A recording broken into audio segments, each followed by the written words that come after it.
جانے مسائل تو علماء سے پوچھیں، یہ حکم مبین ہم کو رب سے ملا ہے۔ الحمدللہ رب العالمین والصلاة والسلام علی سید المرسلین، اما بعد فاعوذ باللہ من الشیطان الرجیم، بسم اللہ الرحمن الرحیم۔ الصلاة والسلام علیکہ یا رسول اللہ وعلی آلکہ واصحابکہ یا حبیب اللہ۔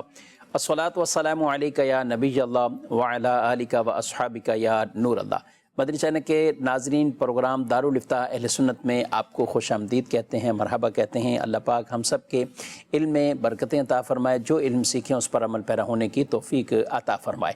ابتداً درود پاک کی فضیلت ہمارے پیارے رسول صلی اللہ علیہ وآلہ وسلم کا فرمان عظمت عالی شان ہے، ان اول الناس بی یوم القیامہ اکثرہم علیہ صلاۃ۔ قیامت کے دن میرے قریب ترین وہ ہوگا جو مجھ پر کثرت سے درود بھیجتا ہوگا۔ صلو علی الحبیب صلی اللہ تعالی علی محمد صلی اللہ علیہ وآلہ وسلم، صلاۃ و سلام علیکہ یا سیدی یا رسول اللہ وعلی آلکہ و اصحابکہ یا حبیب اللہ۔ ناظرین کرام، آج کے اس پروگرام میں ہمارے مہمان مفتی حسان صاحب ہیں، حضرت آپ کو خوش آمدید کہتے ہیں۔ کیسے ہیں مزاج گرامی؟ الحمدللہ رب العالمین علی کل حال۔ ہمارے پاس کچھ ویڈیو سوالات بھی ہوتے ہیں تو بڑھتے ہیں، دیکھتے ہیں ناظرین کیا پوچھیں۔ میرا نام محمد شعیب ہے اور میں پرتگال کے شہر لزبن سے بول رہا ہوں۔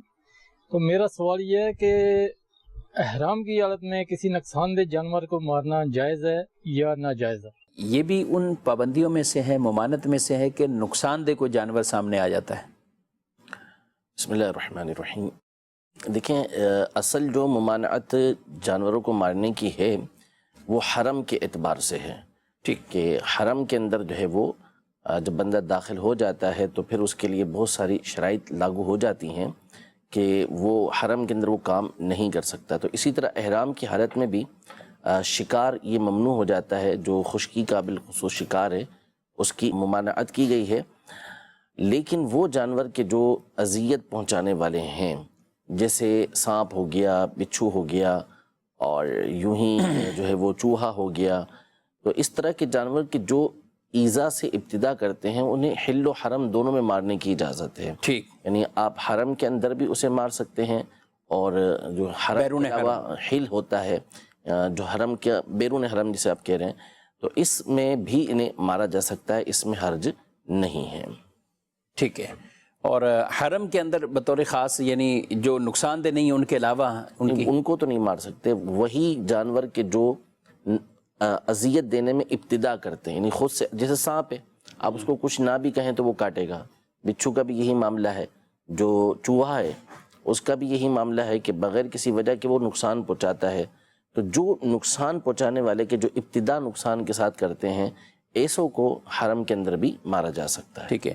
یہ شکار کی ممانعت ہے، اس کے علاوہ کھانے پالتو جانور جو ہیں انہیں ذبح کر سکتا ہے، جیسے مثال کے طور پر مرغی ذبح کی جاتی ہے تو اسے ذبح کرنے کی اجازت ہے، شکار کرنے کی ممانعت ہے، وہ بھی خشکی کا شکار وہ نہیں کر سکتا، ورنہ جو سمندری جانور ہیں، مثال مچھلی کا شکار ہے تو وہ کیا جا سکتا ہے، مچھلی کا شکار کر سکتے ہیں، یعنی حالت احرام میں بھی اور حرم کہ وہ اس دور کے اعتبار سے معاملات تھے۔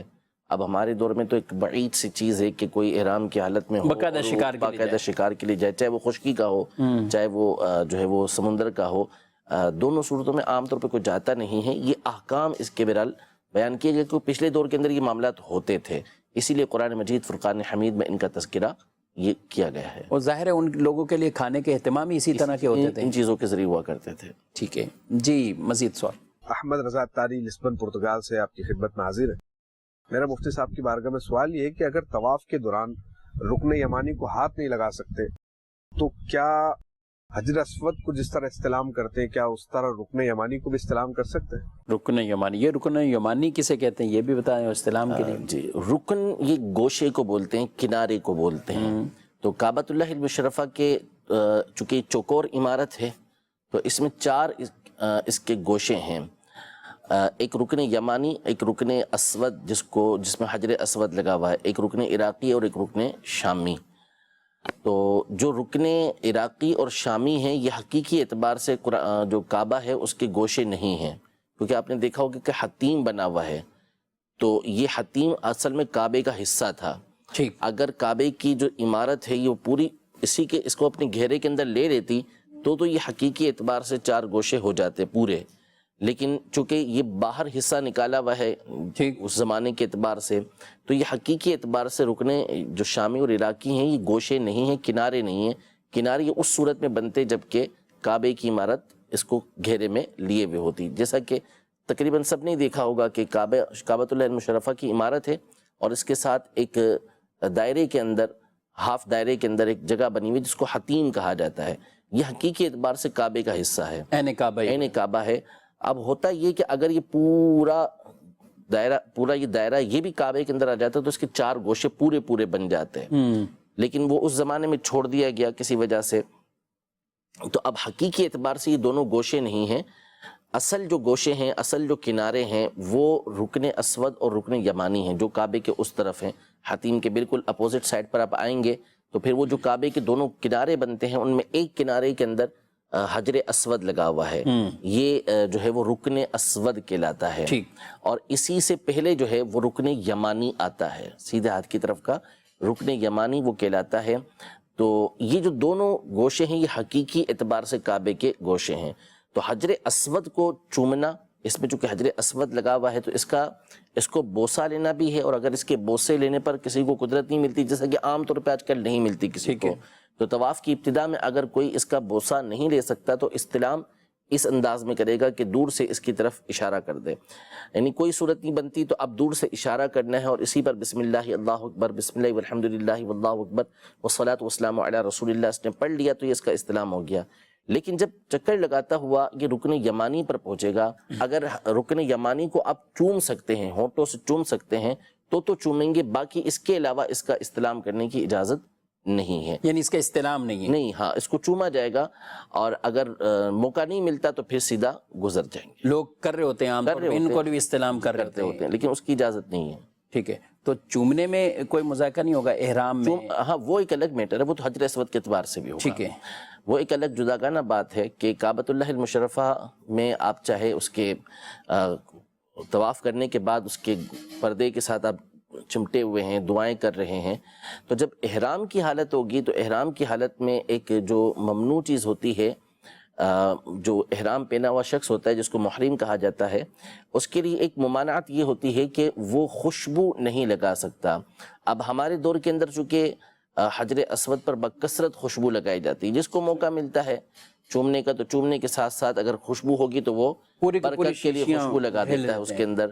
تو اس لیے چاہے وہ رکن یمانی ہو، چاہے وہ رکن اسود ہو، چاہے وہ کعبۃ اللہ المشرفہ کی کوئی بھی مبارک دیوار ہو، اس میں یہ احتیاط تو کرنا ہی پڑے گی کہ خوشبو نہ لگے۔ بہت اہم احتیاط، اور یہ حالت احرام میں ظاہر ہے کہ ایک بالکل پابندی واضح سی کہ اس حالت میں خوشبو نہیں لگنی چاہیے، اور اگر خوشبو لگ جاتی ہے تو پھر اس کی کئی صورتوں میں، اور دم وغیرہ بھی آئے گا اس میں، خوشبو لگ جاتی ہے۔ کفارہ اور دم کی صورتیں بنتی ہیں کہ اگر زیادہ لگ گئی تو دم ہے، کم لگی تو صدقہ ہے اس میں۔ اب کم زیادہ کا فیصلہ یہ دیکھنے والے بتائیں گے کہ یہ زیادہ لگی ہوئی ہے یا کم لگی ہوئی ہے، جو وہ کہیں گے اس کے اعتبار سے اس کا فیصلہ کیا جائے گا۔ احرام کی جو پابندیاں ہوتی ہیں، میں تو کہتا ہوں جو ماشاءاللہ اتنا سیکھنے سکھانے کے یہ رہتے ہیں سلسلے، بعض ایسی چیزیں جو احرام میں یا دیگر چیزوں میں جن کے اوپر دم آتا ہے، یہ تو ہر کو سیکھ کے جانا چاہیے۔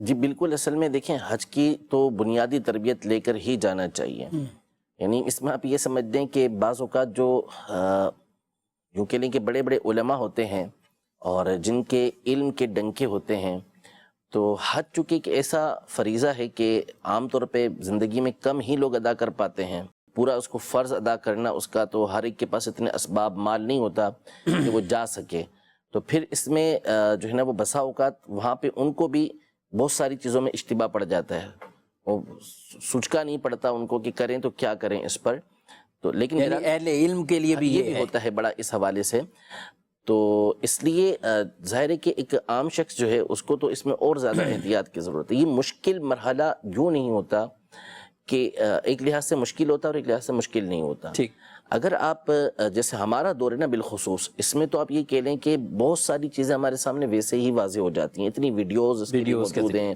اپلیکیشنز موجود ہیں، دعوت اسلامی کی اپنی اپلیکیشن موجود ہے جس میں بہترین طریقے سے ہر چیز سکھائی گئی ہے، تو وہ اینیمیٹڈ اس میں ساری چیزیں موجود ہیں، اسے آپ دیکھ لیں گے تو یہ ایک طرح سے سمجھنا بالکل سمپل ہو جائے گا. ٹھیک ہے. لیکن ظاہر ہے کہ اب ہر ایک کا سیکھنے کا ذہن کم ہی ہوتا ہے، تو اس لیے پھر وہ مشکل پڑ جاتا ہے. اگر آپ توجہ کے ساتھ ان چیزوں کو سیکھنے کی کوشش کریں گے اور بنیادی چیزوں کو آپ سیکھ لیں گے تو انشاءاللہ پھر اس کا آپ کو بہت زیادہ فائدہ پہنچے گا. اور پھر اس کے بعد ایک تو یہ جو آپ نے کہا کہ احرام کے اندر جو جن چیزوں سے بچنا ضروری ہے، اس میں بھی آپ جو بنیادی چیزیں جن کے حوالے سے غلطیاں ہو جاتی ہیں، جیسے چہرے کا چھپانا عام طور پہ ہو جاتا ہے، خوشبو کا لگانا ہو جاتا ہے، بالوں کا کاٹنا عام طور پہ اس طرح ہو جاتا ہے، یا اسی طرح جو ہے وہ چہرے کا چھپانا یہ آ جاتا ہے، سر کا چھپانا یہ بعض اوقات آ جاتا ہے، یا کوئی چیز آگے پیچھے کر ڈالتے ہیں، سعید کرنے سے پہلے جو ہے وہ حلق کروا لیا، یہ کچھ اور معاملات کر لیتے ہیں. یہ بنیادی چیزیں ہوتی ہیں. تو اگر کسی مستند سے کہ جو آتا جاتا رہا ہو کافی عرصے تک، اس سے یہ چیزیں آپ سیکھ لیں گے تو انشاءاللہ تبارک و تعالیٰ کوئی مشکل نہیں پڑے گی. حج کا طریقہ کار بھی بالکل اگر آپ سمپل ہی سیکھنا چاہیں گے تو وہ 2 سے 5 منٹ کے اندر آپ کو طریقہ بھی بیان کیا جا سکتا ہے جو آپ نے ادا کرنا ہے. باقی پھر اس کے جو دیگر مسائل ہیں جو سیکھنے کے ہیں وہ اس کے ضمن کے اندر آتے ہیں، ورنہ یہ تھوڑی دیر کے اندر سیکھا جا سکتا ہے. تو یہ اصل یہ ہے کہ آپ کی توجہ، آپ کا ذوق اور آپ کا شوق ہونا چاہیے کہ مجھے صحیح طریقے سے اپنا حج، اپنا عمرہ ادا کرنا ہے. اگر یہ آپ کا ذہن بن جائے گا تو پھر اس کو سیکھنا یہ کوئی مشکل مرحلہ نہیں رہے گا. ہاں ظاہر ہے کہ علماء کی محتاجی ہر مقام پر ہے، کوشش کریں کہ وہاں بھی آپ کا کسی عالم دین سے رابطہ رہے. ذہن نصیب کے کوئی مفتی صاحب آپ کے ساتھ ہی قافلے کے اندر موجود ہوں تو ان سے اس حوالے سے آپ معلومات لیتے رہیں گے تو انشاءاللہ تبارک و تعالیٰ یہ چیزیں آپ کو مشکل نہیں ہوں گی. ٹھیک ہے. یعنی 2 چیزیں حج میں جو معاملہ سیکھنے ہیں، ایک تو جو کرنا ہے اور یہ بھی اہم ہے، اور جو نہیں کرنا یہ تو بہت ہی اہم، یعنی جو اعمال جن کو ترک کرنا ہے تو ان کو ظاہر ہے اسی طریقے سے سیکھ کر جانا اور اس کے مطابق یعنی وہ چیزیں نہ ہوں. یہ دونوں چیزیں ہمیں سیکھنی بھی چاہیے اور سمجھنی بھی چاہیے. دیکھتے ہیں مزید ناظرین کیا پوچھنا چاہتے ہیں. میرا مسئلہ یہ ہے کہ وہ یہ پوچھنا تھا کہ یہ عید اور بقرعید کے جو رمضان عید اور بقرعید کا جو پہلا دن ہوتا ہے اس میں خالی روزہ نہیں رکھتے تو عید کے یہ بقرعید کے دوسرے 11-12 کو رکھ سکتے ہیں نا روزہ؟ 11-12 کو آپ یہ تو نہ پوچھیں نا کہ رکھ سکتے ہیں، پوچھیں گے رکھ سکتے ہیں یا نہیں رکھ سکتے. تو عید کا جو دن ہوتا ہے جس کو عید الفطر کہتے ہیں، اس میں تو یہ حکم ہے کہ آپ اس کے 1 دن کا روزہ نہیں رکھ سکتے. اس کے بعد پھر آپ یعنی شوال کی 2 تاریخ سے 3 تاریخ سے جس کو ہم دوسری تیسری عید کہتے ہیں تو اس میں مسئلہ نہیں ہوتا. لیکن جو عید الاضحیٰ ہے، بقر عید جو ہوتی ہے، اس میں آپ جس طرح 10 تاریخ کو روزہ نہیں رکھ سکتے، اسی طرح 11، 12 اور 13 کا بھی روزہ نہیں رکھ سکتے. یعنی 4 دن یعنی ٹوٹل سال کے اندر جو مکروہ تحریمی روزے ہوتے ہیں جن میں روزہ رکھنے کی اجازت نہیں ہوتی وہ 5 ہیں. ایک عید الفطر کا اور ایک عید الاضحیٰ اور عید الاضحیٰ کے ساتھ 3 روزے مزید یہ نہیں رکھے جا سکتے. اور جو حج کرنے والا ہے حاجی کے لیے پسندیدہ یہ ہے کہ وہ عرفہ کے دن روزہ نہ رکھے تاکہ ذوق کے ساتھ شوق کے ساتھ وہاں پر وقوف کر سکے. تو ایسا نہیں ہے کہ عید الاضحیٰ کے دوسرے یا تیسرے دن آپ روزہ رکھ سکیں، ایسا نہیں، بلکہ دوسرے، تیسرے اور چوتھے دن اس میں روزہ نہیں رکھا جا سکتا. یعنی 3 کے بعد ایک چوتھا دن بھی آگے 13 ذی الحج کا بھی ہے. اچھا، یہ حاجی کے لیے 9 ذی الحج کو منع ہے تو عام آدمی جو اپنے ملک وہ رکھ میں سکتا ہے، اس کے لیے تو فضیلتیں موجود ہیں کہ گمان یہ ہے کہ اس کے 1 سال پہلے اور 1 سال بعد کے گناہ اللہ پاک معاف فرما دے گا. سبحان اللہ. تو وہ تو اسے رکھنا چاہیے.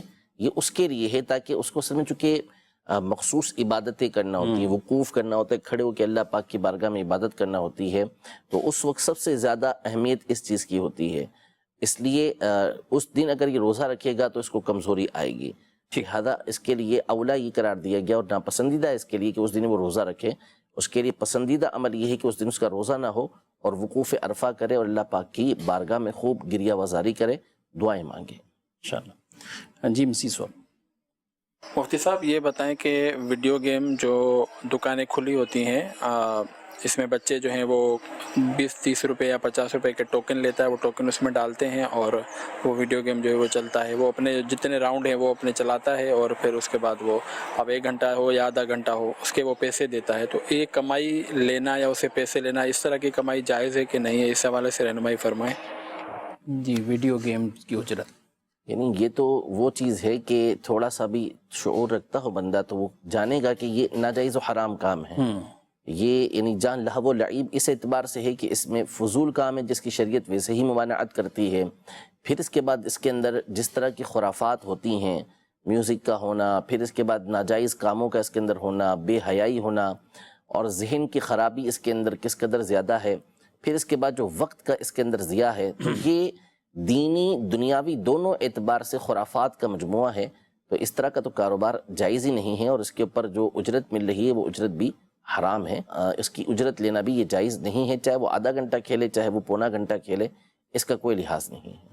کچھ میسیج بھی شامل کرتے ہیں، کہتے ہیں کہ ایک اسلامی بہن ان کا انتقال ہوا ہے اور ان کی کوئی اپنی اولاد تو نہیں تھی، انہوں نے ایک ہی بیٹی دیور سے لے کر یہ پرورش کی ہوئی تھی.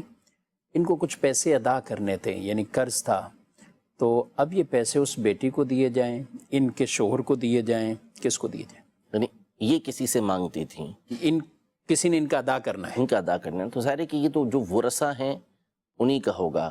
یہ تو لے پالک جو بیٹی ہوتی ہے، جس کو لے پالک کہلیں بیٹی جو ان کی ہے، تو وہ حقیقی بیٹی کے حکم میں نہیں ہوتی. تو جب وہ وارث نہیں بن رہی، جو صورتحال ہے اگر اس کے مطابق یہ وارث نہیں بنتی تو پھر اس کا حصہ تو اس میں نہیں بنے گا. وہ رقم جو ہے جو ورثہ ہیں ان کو دی جائے گی. اب جو ورثہ ہیں وہ اس بارے میں کسی سنی مفتی صاحب سے یا دارالفتہ سے رابطہ کر لیں کہ اس رقم میں کس کس کا حصہ بنتا ہے. یہ رقم وراثت کی رقم کے اندر شامل ہو جائے گی، مال وراثت میں شامل ہو جائے گی، اور جو جو اس کے وارث بنتے ہیں ان تمام کو اس میں سے حصہ دیا جائے گا. ٹھیک ہے. جیسے ان کا شوہر بھی ہیں ان کے اور ماں باپ بھی ہیں، تو ظاہر ہے کہ بیٹی کا حصہ تو نہیں بنے گا، یعنی منہ بولی بیٹی کا حصہ اس میں اس کا حصہ نہیں بنے گا.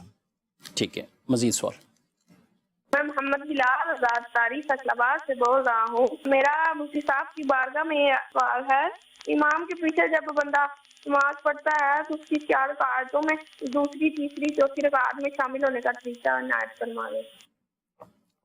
جی، ایک رکعت رہ گئی، اب دوسری میں شامل ہوا یا تیسری میں یا چوتھی میں، یہ ساری انہوں نے پوچھا کہ کس میں. دیکھیں شامل ہونے کا طریقہ تو ایک ہی ہے، نیا کوئی طریقہ نہیں ہے. اس میں آپ نے نیت یہی کرنی ہے کہ آپ امام کے پیچھے نماز ادا کر رہے ہیں. اچھا. اللہ اکبر تکبیر تحریمہ کہہ کے آپ جو ہے وہ اس میں شامل ہو جائیں گے. اب مسئلہ اصل یہ ہے کہ جب امام سلام پھیر لے گا تو اس کے بعد بقیہ نماز آپ نے کیسے ادا کرنی ہے. یہ ہے، اگر آپ کو ایک رکعت آپ کی چھوٹ گئی ہے، دوسری رکعت میں آپ شامل ہو رہے ہیں، تو سمپل ہے، امام نے جیسے ہی سلام پھیرا آپ نے کھڑے ہو جانا ہے، کھڑے ہو کے ثنا سے ابتدا کرنی ہے، اس میں سورۃ الفاتحہ بھی پڑھنی ہے اور اس کے ساتھ سورت ملانی ہے، اور اپنی رکعت جیسے نارملی مکمل کرتے ہیں ویسے ہی مکمل کر کے آپ نے سلام پھیر لینا ہے، آپ کی نماز ہو گئی. اسی طرح جو دوسری رکعت ہے، یعنی 2 رکعتیں آپ کو ملی، 2 رکعتیں چھوٹ گئیں، تو اس کا طریقہ کار بھی سمپل ہے. جیسے ہی امام صاحب سلام پھیرے تو آپ کھڑے ہو جائیں اور ثنا سے ابتدا کریں گے، پہلی رکعت میں سورہ فاتحہ پڑھیں گے، اس کے ساتھ سورت ملائیں گے، پوری رکعت جیسے عام طور پہ مکمل کرتے ہیں اسے مکمل کر کے پھر کھڑے ہو جائیں گے. دوسری رکعت کی ابتدا بسم اللہ الرحمن الرحیم سے کریں گے، سورۃ الفاتحہ پڑھیں گے اور اس کے ساتھ سورت ملائیں گے، اور آخر میں جس طرح رکعت مکمل کی جاتی ہے ویسے رکعت مکمل کر کے آپ نے سلام پھیر لینا ہے. اور 3 رکعتیں اگر آپ کی چھوٹ گئی ہیں تو اس میں طریقہ کار یہ ہے کہ پہلی رکعت میں کھڑے ہو کر آپ نے ثنا سے ابتدا کرنی ہے، سورۃ الفاتحہ پڑھنی ہے، اس کے ساتھ سورت ملانی ہے، دونوں یعنی رکوع اور سجدہ کرنے کے بعد التحیات میں بیٹھ جانا ہے. صحیح. التحیات آپ نے پڑھی، پھر آپ کھڑے ہو گئے اور بسم اللہ سے آپ نے ابتدا کرنی ہے، سورۃ الفاتحہ پڑھنی ہے، سورۃ الفاتحہ کے ساتھ آپ نے سورت ملانی ہے، پھر جیسے رکعت مکمل کرتے ہیں اسی طرح آپ نے رکعت مکمل کرنی ہے، اور یعنی سجدہ کر کے پھر آپ نے کھڑا ہو جانا ہے، اور پھر اس میں سورۃ الفاتحہ پڑھنی ہے بسم اللہ الرحمن الرحیم کے بعد. چاہیں تو اس کے ساتھ بہتر ہے کہ سورت بھی آپ ملا لیں، اور پھر جس طرح رکعت پوری کی جاتی ہے، رکوع کیا جاتا ہے، قوما کیا جاتا ہے، سجدہ کیا جاتا ہے، اسے مکمل کر کے آپ سلام پھیر لیں، آپ کی نماز مکمل ہو گئی. ٹھیک ہے. ماشاءاللہ کافی ڈیٹیل تفصیل سے آپ نے ارشاد فرمایا. اس کے لیے نماز کے احکام امیر اہل سنت دامت برکاتہم العالیہ کی بہت ہی خوبصورت یہ کتاب ہے، اسلامی بھائیوں کے لیے بھی، اسلامی بہنوں کے لیے بھی، اور بہت سے ایسے مسائل جن کا جاننا بے حد ضروری ہوتا ہے. تو آپ اس کتاب کو بھی اپنے مطالعے میں رکھیں، اور اپنے گھروں پر بھی ایسی خواتین کے لیے بھی آپ اسلامی بہنوں کی کتاب جو نماز کے احکام ہیں اس میں کئی فرق ہیں کہ جہاں پر اس مرد اور عورت کی نماز کے اندر بھی کچھ احکامات کا فرق ہے کہ وہ نماز کے اندر وہ ارکان کیسے ادا کرے. یہ فرق بھی کیا روایات میں موجود ہے کہ جو عورت اور مرد کی نماز کا فرق ہوتا ہے؟ جی بالکل، عورت اور مرد کی نماز کا جو فرق ہے وہ حدیث طیبہ کی روشنی کے اندر موجود ہے، اور نبی پاک صلی اللہ علیہ وسلم نے بعض مقامات پر تو صراحتاً عورتوں کو مردوں سے جداگانہ نماز پڑھنے کا حکم ارشاد فرمایا، جیسے سجدے کی کیفیت کے حوالے سے مراسیل ابی داؤد کے اندر اور سنن بیہقی کے اندر روایت موجود ہے کہ نبی پاک صلی اللہ علیہ وسلم نے ان کو زمین سے لگ کر سجدہ کرنے کا حکم ارشاد فرمایا ہے. اس کے علاوہ نبی پاک صلی اللہ تعالیٰ علیہ وآلہ وسلم کے مختلف افعال یہ مذکور ہیں، اور عورتوں کا اس حوالے سے یہ معاملہ ہے کہ جتنا زیادہ ان کے لیے ستر ہو سکے وہی انداز ان کو اختیار کرنا ہوتا ہے، یعنی جتنا زیادہ ان کی پردہ پوشی ہو سکے اتنا زیادہ ان کو وہ طریقہ کار اختیار کرنا ہوتا ہے. تو جہاں مثال کے طور پر ہاتھ باندھنے کا حکم ہے، تو مصنف ابن ابی شیبہ کی روایت کے مطابق نبی پاک صلی اللہ علیہ وسلم ناف کے نیچے ہاتھ باندھا کرتے تھے، تو یہ مردوں کے لیے حکم ہے. لیکن بعض روایتیں جیسے آئی ہیں کہ جس میں اگرچہ کہ وہ سند کے اعتبار سے ضعیف ہیں، لیکن عورتوں کے لیے وہ بہتر یہ ہے کہ سینے کی طرف وہ ہاتھ باندھیں گی تاکہ ان کی پردہ پوشی زیادہ رہے. اسی طرح رکوع کے اندر جو جھکنا ہے، ایک تو کامل طور پہ مردوں کا جھکنا ہے کہ جس میں وہ کمر سیدھی کر لیں گے اور ایک سیدھ کے اندر ان کی سر اور کمر آئیں گے، اور انہوں نے گھٹنوں کو اچھی طریقے سے پکڑ لینا ہے مردوں نے ان کے خم نہ آئے. جی خم نہ آئے. اور عورتوں کا یہ معاملہ ہے کہ رکوع کا جو ادنا درجہ ہے وہ ہے کہ ہاتھ گھٹنوں تک پہنچ جائیں. اس میں ان کے لیے ستر زیادہ ہے، پردہ پوشی زیادہ ہے، تو اسے اختیار کیا جائے گا. یہ فرق جو ہیں یہ احادیث طیبہ کے اندر موجود ہیں، جس پر علماء اہل سنت کی باقاعدہ کتابیں بھی ہیں، اور دارالفتہ اہل سنت کا اس پر ایک تفصیلی فتویٰ بھی موجود ہے جس میں احادیث طیبہ کی روشنی میں مرد و عورت کی نماز کے فرق کو بیان کیا گیا ہے. ٹھیک ہے، مزید سوال. مفتی سے ایک سوال پوچھنا تھا، یہ جو آج کے جا رہے ہیں آج کرنے کے لیے وہاں قربانی دیتے ہیں، وہاں بھی قربانی ان کی ہوگی، وہ بھی دیں گے پاکستان میں، وہ اپنی قربانی وہ دیں گے؟ جی وہاں تو دیں گے، پاکستان میں بھی دیں گے قربانی. دیکھیں وہاں بھی وہ قربانی دے گا کہ جو حج کران یا حج تمتع کے لیے جا رہا ہے. یعنی عام طور پہ ہمارے یہاں حج تمتع کی نیت سے جاتے ہیں، یعنی پہلے عمرہ کرتے ہیں، پھر اس کے بعد جو حج کے ایام آتے ہیں اس میں حج کا احرام یہ باندھتے ہیں. تو حج تمتع عام طور پہ ان کا ہوتا ہے، اور حج تمتع والے کے لیے قربانی یہ ضروری ہوتی ہے. لیکن یہ حج کی قربانی ہے، جو اللہ پاک نے آپ پر حج کی نعمت کی ہے، انعام آپ کو حج کا عطا فرمایا ہے، تو اس کے شکرانے میں آپ نے یہ قربانی کرنی ہے. جہاں تک رہا معاملہ سالانہ جو قربانی ہوتی ہے بقر عید پر، اس کا معاملہ جدا ہے. وہ ایک تو اس میں یہ شرط ہوتی ہے کہ بندہ صاحب نصاب ہو، یعنی اس کے پاس اتنا نصاب موجود ہو کہ جس کی وجہ سے اس کے اوپر قربانی لازم ہو رہی ہے. دوسرا اس میں یہ شرط ہوتی ہے کہ وہ مقیم ہونا چاہیے، جو مسافر ہے اس کے اوپر قربانی نہیں ہوتی. اب جو قربانی کے 3 ایام ہیں، 10 تاریخ سے لے کے 12 تاریخ تک، یہ ایام تینوں ایام کے اندر اس بندے کو دیکھا جائے گا کہ جو صاحب نصاب ہے وہ ساتھ ہی ساتھ اس میں مقیم بھی ہے یا مقیم نہیں ہے، یعنی مسافر تو نہیں ہے، یہ دیکھا جائے گا. اب حج پہ جو جانے والے ہوتے ہیں وہ دونوں طرح کے افراد ہوتے ہیں کہ بعض صورتوں میں وہ مسافر بنتے ہیں اور بعض صورتوں میں وہ مقیم بنتے ہیں. وہ تو سارے ہی مسافر ہوتے ہیں جی. تو اس میں یہ ہے کہ مثال کے طور پہ کوئی شخص مکہ مکرمہ میں چونکہ 8 تاریخ کو یا 7 تاریخ کو یہ مینا کی طرف لوگ جاتے ہیں.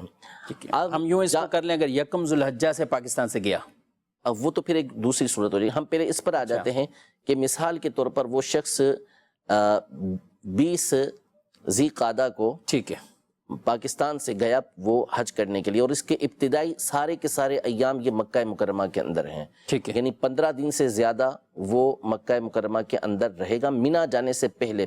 صحیح کہ 20 کو گیا ہے تو ظاہر ہے کہ 5 تاریخ تک یا حد میں 6 تاریخ تک اس کے 15 دن ہو جائیں گے. تو اب یہ 15 دن یا مکہ مکرمہ میں رہا تو یہ ہو گیا مقیم. اب جو مقیم کسی جگہ پر ہو جاتا ہے تو اس کا یہ جو وطن اقامت ہوتا ہے جہاں پر یہ مقیم ہوا ہے، یہ اسی صورت میں ختم ہوگا جبکہ یہ اپنے وطن واپس لوٹ کے آ جائے، یا جہاں مقیم ہے وہاں سے وہ جو شرعی مسافت ہوتی ہے، اتنا فاصلہ ہوتا ہے جو 92 کلومیٹر کا ہوتا ہے، اتنے فاصلے پر وہ جائے.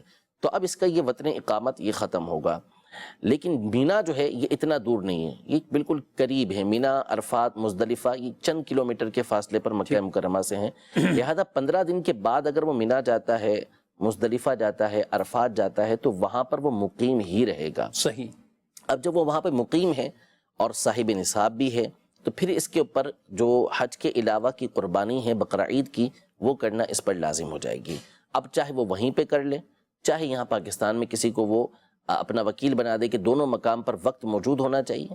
اب اگر اس کے لیے یہاں پر قربانی کر دی جاتی ہے تو اس کی قربانی اس کی طرف سے ادا ہو جائے گی. دوسری صورت یہ ہے مثال کے طور پر اس کے مقیم رہنے کی، کہ مثال کے طور پہ جیسے ابھی آپ نے کہا کہ یکم ذی الحجہ کو وہ گیا ہے. اب یکم ذی الحجہ کو جب وہ جائے گا تو ظاہر ہے کہ 7 تاریخ کو یا 8 تاریخ کو اسے مینا کی طرف جانا ہے، تو یہ مقیم تو یہاں پر ہو نہیں سکتا کہ کنفرم ہے کہ مکہ مکرمہ سے اس نے مینا کی طرف ان تاریخوں کے اندر نکل جانا ہے. اب یہاں پر یہ مقیم نہ ہوا، لیکن 12 تاریخ کو یہ آ جاتا ہے مکہ مکرمہ واپسی، رمی کر کے پہنچ گیا مغرب سے پہلے پہلے مکہ مکرمہ. اب اس کا یہاں پہ جو اسٹے ہے، اس کا جو یہاں ٹھہرنا ہے وہ 15 دن کا ہے. اب چونکہ یہ ایام ہو گئے اس کے قربانی کے ایام کے اندر، یہ ہو گیا مکہ مکرمہ کے اندر مقیم، تو اب اس اور ہے بھی صاحب نصاب تو اس پر قربانی واجب ہو جائے گی. اب چاہے وہیں پہ کروا لے یا چاہے تو یہاں پاکستان میں کسی کو اپنا وکیل بنا دے کہ اس کی طرف سے قربانی کر دی جائے، تو یوں اس کی حج کی قربانی بھی ہوگی اور ساتھ میں یہ سالانہ قربانی. اور اگر اس بہت اہم بات ہے کہ جو 12 کے بعد عام طور پہ شاید کوئی اس طرف توجہ کم کرتے ہوں گے کہ 12 کی رمی کے بعد اب وہ جا رہے ہیں اور پھر اگر 15 دن کی نیت بھی ہے مکہ میں، مکہ مکرمہ وہ بڑی تعداد ہے کہ جو ان کا ایسا ہوتا ہے، کیونکہ جن کا بالکل آخر کے اندر جا کے پیکج ہوتا ہے، بالکل آخر میں بعض لوگ جاتے ہیں 5 تاریخ کو 6 تاریخ کو بھی اسے کافی، وہ پھر رکتے ہی ہیں، وہ پھر ان کا بالکل آخر کے اندر یہ ہوتا ہے. اور ان کو پھر 8 دن محرم کے تقریباً عام طور پہ یہ ہوتا ہے کہ انہوں نے مدینہ منورہ میں گزارنے ہوتے ہیں. باقی وہ 15 16 17 18 دن جو ہے ان کے یہ مکہ مکرمہ کے اندر گزرتے ہیں، ذی الحجہ کے، یعنی 12 تاریخ کے بعد بھی اتنے دن وہاں پر گزر رہے ہوتے ہیں. تو یعنی ایسوں کے لیے مفتی صاحب تو بڑا اہتمام کرنا ہوگا نا، کیونکہ آپ جو کہہ رہے ہیں کہ اب ادھر سے رمی کی اور رمی کرنی ان کو وہ زوال کے بعد یعنی ظہر کے وقت عام طور پہ کر کے یہ عصر میں کرتے ہوئے اپنی رہائش گاہ میں گویا کہ پہنچ رہے ہیں یا مغرب کے قریب قریب پہنچ رہے ہیں، تو ان کو بالکل ایک پرفیکٹ اہتمام کرنا ہوگا کہ یہاں پہ کسی کو مقرر رکھیں کہ ان کی طرف سے کر لیں. یہ آسان طریقہ کار ہے. ٹھیک ہے. اور اگر نہیں مقیم بنتے، وہاں پہ مسافر رہتے ہیں، جیسے یکم ذی الحجہ کو گئے اور پتہ ہے کہ مکہ مکرمہ میں بھی انہوں نے اتنے دن نہیں رہنا، مسافر ہی رہیں گے اس میں، تو پھر اس صورت میں ان کے پر قربانی لازم نہیں ہوگی. اب اس میں احتیاط یہی ہے کہ آپ جانے سے پہلے جو آپ کی، کیونکہ قافلہ مقرر ہوتا ہے کہ کس نے کتنے دن وہاں پر رہنا ہے، تو اس حوالے سے مفتی صاحب سے، کسی بھی سنی مفتی صاحب سے، معتمد مفتی صاحب ہوں یا دارالفتہ اہل سنت ہے، اس میں معلومات لے لیں تو انشاءاللہ تبارک و تعالیٰ آپ کی رہنمائی کر دی جائے گی. اور دوسرا اس میں یہ ہے کہ ایک بڑی تعداد ہوتی ہے کہ جن کا ایک معمول ہوتا ہے کہ وہ گئے ہیں تو پاکستان کے اندر بھی انہوں نے قربانی کرنی ہوتی ہے اور ایام دونوں طرف موجود ہوتے ہیں، تو ان کی طرف سے یہاں قربانی عام طور پہ کی جا رہی ہوتی ہے. بعض اوقات نفلی ہوتی ہے وہ، تو وہ نفلی قربانی، بلکہ بعض تو اللہ پاک نے جن کو وسعت دی ہوتی ہے تو وہ پوچھتے ہیں کہ کیا ہم قربانی کر سکتے ہیں نہیں کر سکتے پاکستان کے اندر بھی، تو نفلی قربانی کرنے میں کوئی حرج نہیں، آپ کی طرف سے قربانی نفلی کی جا سکتی. ٹھیک ہے. اور پاکستان میں یہ عام جو قربانی ہے یہ ہو جائے گی، حج کی قربانی؟ حج کی قربانی تو حرم کے اندر ہونا شرط ہے اور وہ وہیں عام طور پہ ہوتی ہے، کوئی بھی حرم کی حدود سے باہر کرواتا نہیں ہے. ٹھیک ہے. اب جس کا کوئی ایسا جدہ وغیرہ میں جاننے والا ہو اور وہ کروا لے، اور بعض اوقات ایسے آئے بھی ہیں کیسز کہ وہ میرا قربانی حرم سے باہر کر دے، تو اس پہ دم لازم آ جائے گا. حرم کے باہر قربانی نہیں کر سکتے. جو حج کی قربانی ہے وہ حرم کی حدود کے اندر ہوگی، اور اسی طرح دم جو ہوگا وہ حرم کی حدود کے اندر ہی ہوگا، وہ حرم سے باہر نہیں ہو سکتا. ٹھیک ہے. آپ بھی کبھی مقیم ہوئے وہاں جا کے؟ یعنی ایسا مقیم، یعنی دوسری مرتبہ جب گیا تھا تو ہمارا اسی طرح تھا. یہ آخر میں یعنی 12 کے بعد مقیم ہوئے، اور پھر اس کے بعد جو ہے وہ محرم کے ابتدا کے اندر مدینہ منورہ حاضری تھی. اچھا. تو کس سن میں؟ یہ 2014 میں. ٹھیک ہے. پہلے میرے 11 میں گئے تھے، تو اس میں تو نہیں ہوا تھا اس طرح. اس میں تو 25 تاریخ کو مدینہ منورہ گئے تھے، وہاں سے واپس ہوئے تو 3 تاریخ کو یا 4 تاریخ تھی ذی الحجہ کی، اس میں پہنچے تھے. تو وہ پھر اس کے فوری بعد حج تھا اور حج کے فوری بعد واپسی تھی، تو اس میں تو اقامت نہیں ہوئی تھی. لیکن جو اپنا مکہ مکرمہ یہ جو اس کے بعد ہے وہ اچھا اس میں بھی ہم مقیم نہیں ہوئے تھے. صحیح. اس میں مقیم اس لیے نہیں ہوئے تھے کہ ہم 12 تاریخ کو ہم لوگ مینا کے اندر ہی تھے. صحیح. اور 13 تاریخ کی رمی کر کے پھر مکہ مکرمہ پہنچے تھے. تو وہاں پر بھی اقامت نہیں ہوئی تھی، اس میں بھی اس وقت مسافر تھے. پھر اس کے بعد جب مکہ مکرمہ پہنچے 13 کے بعد تب مقیم ہوئے، 13 تاریخ کو پہنچے تھے جب جا کے مقیم ہوئے تھے. ٹھیک ہے ٹھیک ہے. اور یہ مسائل بھی سیکھنا ظاہر ہے. قربانی کا تو ایک یہ جو آپ نے بہت باریک فرق بیان کی ہے، اس کے علاوہ بھی تو مقیم اور مسافر کب نماز کیسے پڑھنی ہے، اقامت والی پڑھنی ہے، پوری 4 رکعت پڑھنی ہے، کس میں قصر کرنا ہے، اس اعتبار سے بھی تو جاننا چاہیے. دیکھیں سب سے بڑی بنیادی چیز ہے جو اب ہم بار بار عرض کرتے رہتے ہیں کہ اصل چیز جو ہے وہ یہ ہے کہ آپ کا اپنا ذہن ہونا چاہیے. جب کسی کا ذہن ہوگا نا کہ اس نے شریعت کے حکم پر عمل کرنا ہے تو کوئی مشکل نہیں ہوتی. مشکل نہیں. اب دیکھیں پچھلے دور کے اندر جب قافلے سفر کرتے تھے، تجارتی قافلے، تو اس میں اس تجارتی قافلے کے اندر عام طور پر ایک عالم دین کو رکھا جاتا تھا. یہ بحر الرائق مشہور کتاب ہے فقہ حنفی کی، اس میں یہ بات لکھی ہوئی ہے کہ پہلے کے جو تاجر ہوتے تھے، جو نیکوکار ہوتے تھے، دین پر عمل کرنے کا ذہن رکھتے تھے، وہ اپنے ساتھ ایک عالم دین کو رکھتے تھے اور پھر اس سے شرعی مسائل پوچھا کرتے تھے. تو وہ تجارت کے لیے جا رہے ہیں اور وہاں پر بھی وہ شرعی مسائل پوچھتے تھے، اور یہاں خالص ایک عبادت کے لیے جایا جا رہا ہے. تو اس لیے اولاً تو ویسے ہی آپ یہاں سے معلومات ساری کر کے جائیں، سیکھ کر جائیں. سیکھنے کے ذرائع بہت سارے موجود ہیں. کوشش کریں کہ آپ کو تھوڑا تکلف کرنا پڑے، کوشش کرنا پڑے گی، معلومات کرنا پڑے گی. اب ہر چیز واٹس ایپ کے ذریعے یا ہر چیز آپ کی فون کے ذریعے حل ہو جائے، یہ ضروری نہیں ہوتا. مشکل ہو جاتی ہے بعض اوقات کہ ان کے ذریعے لوگوں کی رہنمائی ہو سکے. بعض مسائل ایسے ہوتے ہیں کہ جو آپ واٹس ایپ پر نہیں سمجھ پائیں گے، آپ فون کے ذریعے نہیں سمجھ پائیں گے، آپ کو پریکٹیکلی دکھائے جائیں گے، سمجھایا جائے گا، بتایا جائے گا. تو اس کے لیے کوشش یہ کریں آپ حتی الامکان کہ کسی نہ کسی عالم دین کے پاس جا کر ان چیزوں کو سیکھیں. تو اس سے آپ کو یہ ہوگا کہ انشاءاللہ تبارک و تعالی قدر بھی ہوگی اور پھر یاد بھی آپ کو رہے گا. تو مسلسل رابطے میں رہیں گے اہل علم کے تو انشاءاللہ تبارک و تعالی کوئی مشکل پیش نہیں آئے گی. آپ کا بس اپنا ذہن ہونا چاہیے، اپنی سوچ ہونی چاہیے کہ آپ نے صحیح طریقے سے ادا کرنا ہے. ماشاءاللہ. میسیجز میں کچھ سوالات ہیں. ایک تو سوال یہ ہے کہ مغرب کے وقت اپنے صحن کا کوئی نہ کوئی بلب روشن کرنا یہ کیا ضروری ہوتا ہے؟ لوگ اس کو نہ روشن کریں تو بھی کچھ بدشگونی لیتے ہیں یا کچھ اور سمجھتے ہیں؟ دیکھیے بدشگونی لینا تو جائز نہیں ہے، اسلام میں بدشگونی کی کوئی اجازت نہیں ہے. باقی رہا بلب جلانا، تو اگر بلب جلانے کی کوئی حاجت ہے تو کوئی مسئلہ ہی نہیں ہے. مثال کے طور پر وہ راہ گزر ہے، آتے جاتے رہتے ہیں گھر والے، یا مثال کے طور پہ وہ دروازے کے باہر بلب لگا ہوا ہے جس سے لوگوں کو آنے جانے میں سہولت رہتی ہے، تو جلانا اچھی بات ہے کہ اس کو جلا لیا. لیکن اس کے علاوہ بغیر کسی وجہ کے جلانا تو درست نہیں ہے. وحشت ہوتی ہے اس جگہ پر کہ اندھیرا ہوتا ہے اور وحشت آتی ہے بندے کو، اس لیے وہ بلب جلا لیتا ہے. تو ٹھیک ہے کہ اس نے ایک وجہ کی وجہ سے وہ بلب جلایا ہے، ورنہ بلا ضرورت اس طریقے سے لائٹیں چلا دینا یہ درست نہیں ہے. یہ تو اسراف ہے، بجلی کو ضائع کرنا ہے. ٹھیک ہے، اس سے بچنا چاہیے. جی مزید سوال. محمد نواز اطاری رحیم یار خان سے. پہلے تو میں مفتی شفیع صاحب کا شکریہ ادا کروں گا، آپ میرے مخارج وغیرہ اور میری اصلاح فرماتے ہیں، مجھے بہت خوشی ہوتی ہے. مفتی صاحب کی بارگاہ میں میرا سوال یہ ہے، جس نے عمرہ کیا کیا اس پر حج کرنا فرض ہو جاتا ہے؟ اور عمرے والی جو حرام کی چادریں تھی وہ اب حج پر پہن سکتا ہے، حج اس سے ہو سکتا ہے؟ اور عمرے کی جو چادریں حرام کی ہے اس کو دھو بھی سکتا ہے؟ اس کے بارے میں رہنمائی فرما دیجیے. جزاک اللہ تعالیٰ.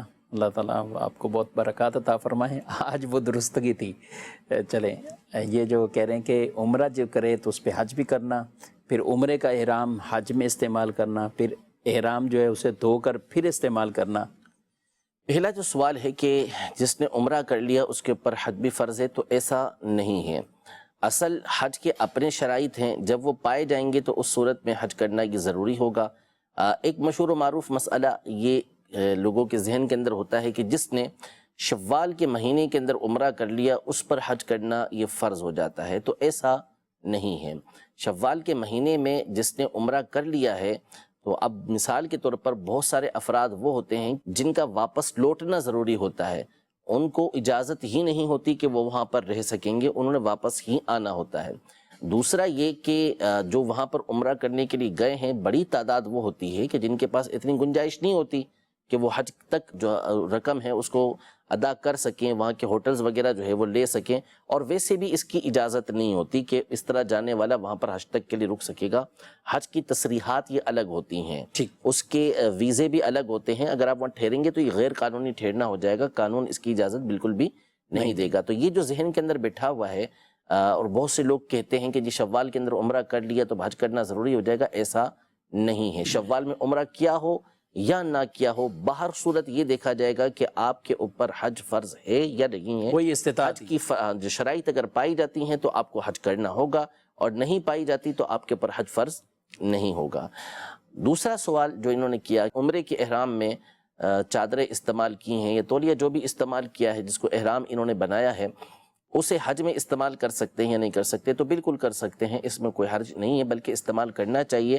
اسے ضائع کرنے کی اجازت نہیں ہے کہ بعض لوگ اسے پھینک آتے ہیں اور بڑی بے دردی کے ساتھ پھینک کر آتے ہیں، اور ایسے مقامات پر پھینک کر آتے ہیں کہ جن کا ہم تصور بھی نہیں کر سکتے کہ وہ اس طرح اس کو ضائع کر دیتے ہیں۔